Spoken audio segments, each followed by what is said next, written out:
Osman I, also known as Osman Ghazi, is considered the founder of the Ottoman Empire. Though it began as a small principality, it grew into a vast empire lasting centuries. So let's study about this important character. Historical background. The Ottoman Turks were likely part of the Kai tribe, a Turkic group. There are differing accounts of when they arrived in Anatolia. One story says they fled the Mongols in the 13th century. The Kai people were skilled fighters and served the Seljuk Sultanate. Ertugrul was rewarded with land and the title of Marcher Lord for his military service. Ertugrul had bigger plans though, and used his position to raid Byzantine territory and expand his own dominion throughout his rule. Lineage. The exact date of Osman's birth is unknown. Some sources say he was born on the same day the Mongols invaded Baghdad, while others say he was born a few years earlier in the middle of the 13th century. There is limited information about Osman's early life because the oldest sources were written about 100 years after his death. Osman was born in the town of Skut, which his father Ertugrul made the capital of his emirate. He was raised in the traditional nomadic Turkic ways and learned wrestling, swordsmanship, horse riding, and archery. Ertugrul, leading the Kai tribe westward, fleeing Mongols and pledging allegiance to the Seljuks who granted them dominion over Sogod on the Byzantine border.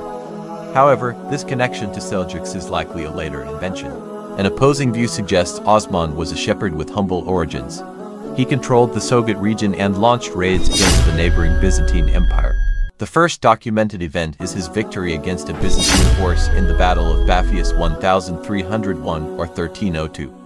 Osman's strategy focused on expanding his territory at the expense of the weakened Byzantines while avoiding conflicts with stronger Turkish neighbors. His initial conquests targeted the passes leading from northern Phrygia to the fertile plains of Bithynia. These conquests involved defeating local Byzantine nobles in battles or peacefully absorbing them through purchases, marriages, and other agreements. Some historians say Osman's rise to power wasn't peaceful. He had to fight his relatives, particularly his uncle Dunder Bey, who disagreed with Osman's ambitious plans and possibly plotted against him. Osman emerged victorious, even killing Dunder Bey for defying him. Another account claims Osman's younger uncle became Bey after his father's death. While Osman raided Byzantine lands, the Byzantines complained to the Seljuk Sultan. The Sultan summoned Osman, who impressed him with his courage. Instead of punishment, the Sultan sent Osman to a Sufi mystic, Haji Bektash Veli. The mystic approved of Osman, declared he had been waiting for someone like him, and sent Osman back to the Sultan with the message that Osman should be the Kai Emir. The Sultan then appointed Osman as leader.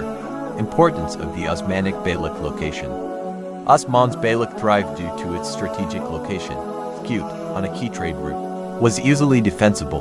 Bordering the Byzantines, a weak empire busy elsewhere, Osman focused on conquest, expanding into Byzantine lands and avoiding stronger Turkic neighbors.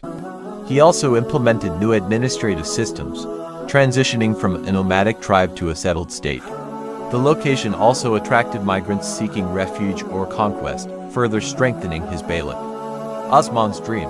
Osman I, founder of the Ottoman Empire, enjoyed a close friendship with Sheikh Edebali, a revered dervish leader. Osman even married the sheikh's daughter. Later Ottoman chroniclers crafted a story to explain this bond. According to the 15th century account by Axkazazid, Osman had a remarkable dream while staying with the sheikh. In his vision, a moon emerged from the sheikh's chest and settled within Osman's own. Then, a grand tree sprouted from Osman's navel, its branches reaching across the entire world. Beneath its shade flowed rivers from the base of mountains, nourishing people, gardens, and fountains. Upon waking, Osman recounted the dream to the sheikh. The sheikh, interpreting the symbols, declared, "Osman, my son, rejoice. Allah has bestowed upon you and your descendants the gift of rulership. And my daughter, Malhan, shall be your wife."